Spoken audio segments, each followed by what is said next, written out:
پارہ نمبر 10 سورہ التوبہ اعوذ باللہ من الشیطان الرجیم آیت نمبر 6۔ لفظی ترجمہ و ان اور اگر احدن کوئی ایک من المشرکین مشرکین میں سے استجارکا پناہ مانگے آپ سے فآجرہ تو پناہ دے دیجئے اسے حتیٰ یہاں تک کہ یسمع وہ سن لے کلام اللہ اللہ کا کلام ثم پھر ابلغہ پہنچا دیجئے اسے مأمنہ اس کے امن کی جگہ ذالک یہ بأنہم باوجہ اس کے کہ وہ قوم لوگ لا یعلمون نہیں وہ علم رکھتے۔ اب کچھ کنڈیشنز جو ہیں وہ اللہ تعالیٰ نے مسلمانوں کو دیں۔ اگر مشرکوں میں سے کوئی تم سے پناہ طلب کرے تو اسے پناہ دے دو یہاں تک کہ وہ کلام اللہ سن لے، پھر اسے اس کی جائے پناہ تک پہنچا دو، یہ اس لیے کہ یہ لوگ بے علم ہیں۔ اب یہاں پر اسپیشل کنڈیشن بتائی گئی کہ اگر مشرکوں میں سے کوئی تم سے پناہ طلب کرے تو اسے پناہ دے دو یہاں تک کہ وہ اللہ کا کلام سن لے۔ یعنی اب ان سے جنگ ہو رہی ہے، سپوز 4 مہینے گزر گئے، اب ان سے لڑائی شروع ہو گئی ہے، ان سے لڑائی ہو رہی ہے، انہیں نکالا جا رہا ہے عرب سے۔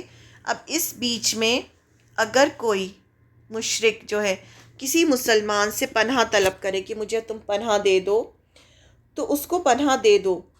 کیوں؟ تاکہ وہ اللہ کا کلام سن لے، یعنی اس کو قرآن کو تھوڑا سمجھ لے، قرآن کو سن لے۔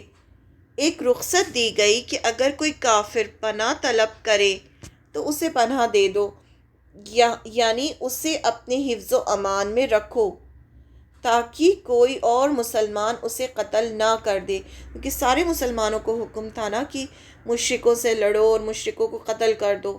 لیکن اب لڑائی کے دوران اگر کوئی مشرک کسی مسلمان سے پناہ طلب کرتا ہے، کہتا ہے کہ مجھے اپنی پناہ میں لے لو، تو پھر کیا ہوگا؟ اس مسلمان کو اس مشرک کو اپنی پناہ میں لینا ہوگا، اور تاکہ اسے اللہ کی باتیں سننے اور اسلام کو سمجھنے کا موقع ملے۔ اور کیا کرو؟ جب اس کو پناہ میں لو تو اسے اور قرآن سمجھانے کی کوشش کرو، اسلام بتانے کی کوشش کرو۔ ممکن ہے کہ اس طرح اسے توبہ اور قبول اسلام کی توفیق مل جائے، یعنی وہ قرآن سنے، اسلام کے بارے میں سمجھے تو ہو سکتا ہے کہ وہ توبہ کر لے اور اسے قبول اسلام کی توفیق مل جائے۔ تو یہاں سے کتنی بڑی بات جو نکلتی ہے وہ یہ ہے کہ ہمیں لوگوں تک قرآن کو پہنچانا چاہیے، کیونکہ اللہ تعالیٰ کیا فرماتے ہیں کہ ان کو قرآن سناؤ، یعنی وہ کلام اللہ سن لیں، وہ اللہ کا کلام سن لیں۔ آپ دیکھیں آپ صلی اللہ علیہ وسلم کے پاس بھی جب 13 سال آپ صلی اللہ علیہ وسلم مکہ میں تھے تو اللہ تعالیٰ نے فرمایا کہ ان لوگوں سے جہاد کرو قرآن کے ذریعے، یعنی 13 سال تک مکہ میں جنگ کرنے کی اجازت نہیں تھی، صرف برداشت کرنے کو کہا گیا کہ صبر کرو۔ اور 13 سال تک یہ مشرکین مکہ جو تھے مسلمانوں پر صرف ظلم کرتے رہے، کتنا زیادہ ٹارچر کرتے تھے، کتنا مارتے تھے، کتنا زیادہ ہر ایک جو تھا آپ صلی اللہ علیہ وسلم کے ساتھ انہوں نے کتنا برا سلوک کیا، یہاں تک کہ فائنلی پھر آپ کو مارنے کی کوشش کی۔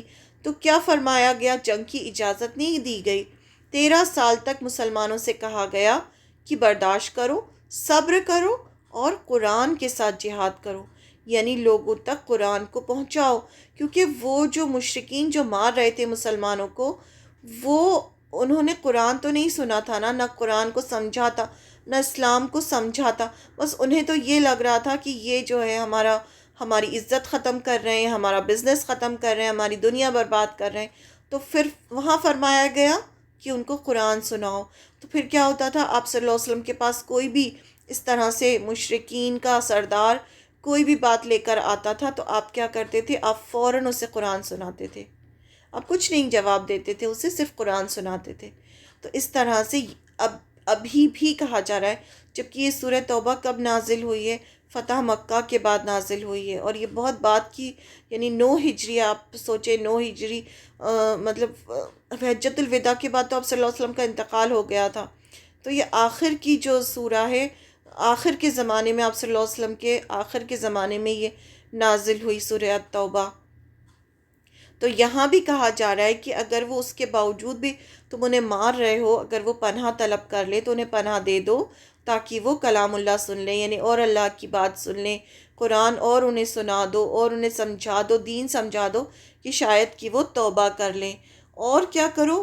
پھر اسے، یعنی قرآن سمجھا کے اور دین سمجھا کے، پھر اسے اس کی جائے پناہ تک پہنچا دو، یعنی جو بھی اس کی پناہ کی جگہ ہے، یعنی جہاں بھی اس کا گھر ہے، وہاں تک اسے پہنچا دو، تاکہ وہ اور سوچ سمجھ لے۔ لیکن اگر وہ کلام اللہ یعنی قرآن سننے کے بعد بھی مسلمان نہیں ہوتا، اور اسے تو اسے اس کی امن کی جگہ تک پہنچا دو، یعنی جو بھی اس کا گھر ہے، جہاں بھی اس کی امن کی جگہ ہے، وہاں تک پہنچا دو، تاکہ کوئی اور مسلمان پھر اسے نقصان نہ دے، کیونکہ سب مسلمانوں کو حکم تھا مشرکوں کو مارنے کا، لیکن یہ جو مشرک ہے اس نے پناہ طلب کی ہے، تو پھر اس کو اس کی ایسی جگہ تک جہاں اسے امن ملے وہاں پہنچا دو، جب تک وہ اپنے ٹھکانے تک باخیریت واپس نہیں پہنچ جاتا، اس کی جان کی حفاظت تمہاری ذمہ داری ہوگی۔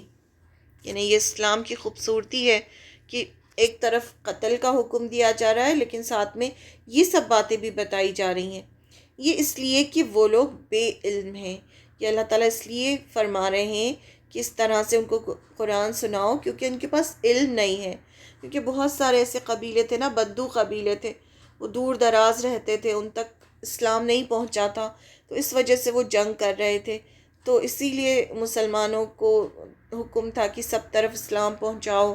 اور پھر آپ صلی اللہ علیہ وسلم نے جب صلح حدیبیہ ہوئی کہ اب 10 سال تک جنگ نہیں ہوگی، تو آپ نے یہی کام کیا تھا کہ سب طرف اپنے خط پہنچائے تھے، سب کو اسلام کی دعوت دی تھی۔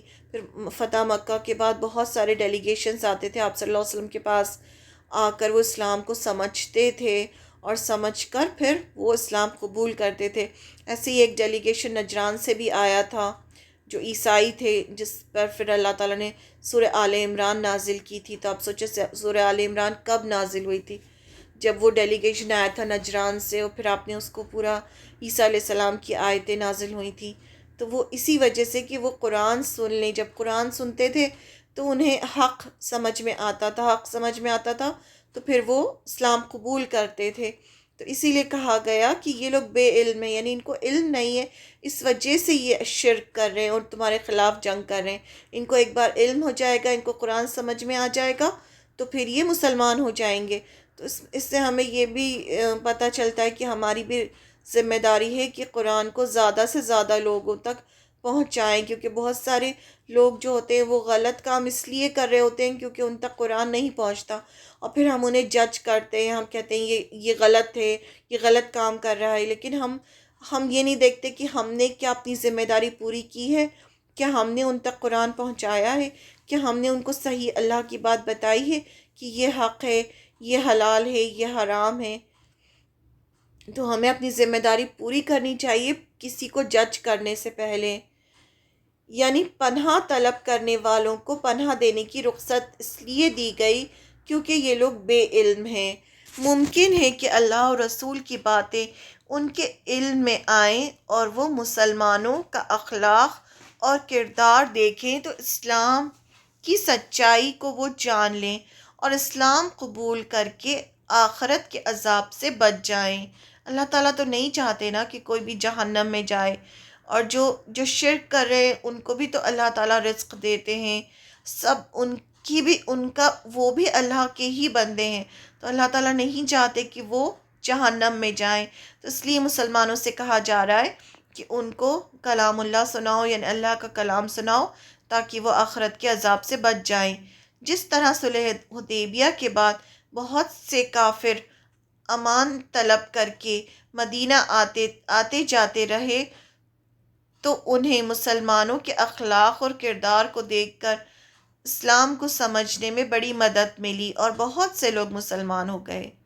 یعنی ایک قبیلے کے سردار کے بارے میں آتا ہے نا کہ مسلمانوں نے اس کو پکڑ لیا تھا، تو لا کے مسجد نبوی کا جو پلر تھا وہاں اس سے باندھ دیا. تو آپ صلی اللہ علیہ وسلم اس کے پاس آتے تو وہ آپ صلی اللہ علیہ وسلم کو کنڈیشن رکھتا آپ کے سامنے کہ اگر آپ مجھے چھوڑ دیں گے تو آپ احسان کریں گے، اور اگر مجھے قتل کر دیں گے تو آپ کو دیت دینی پڑے گی. تو آپ صلی اللہ علیہ وسلم کچھ بھی نہیں کہتے، چپ چاپ چلے جاتے. ایسے 3-4 دن ہوتا رہا اور وہ وہیں بندھا رہا اور مسلمانوں کا اخلاق اور آپ صلی اللہ علیہ وسلم کا اخلاق دیکھتا رہا وہ. اور پھر کیا ہوا، پھر آپ صلی اللہ علیہ وسلم نے 3-4 دن بعد کہا کہ اس کو چھوڑ دو. پھر جب وہ اس کو چھوڑ دیا، نہ اس سے کچھ لیا نہ کوئی فدیہ لیا، بس ایسے ہی چھوڑ دیا اسے.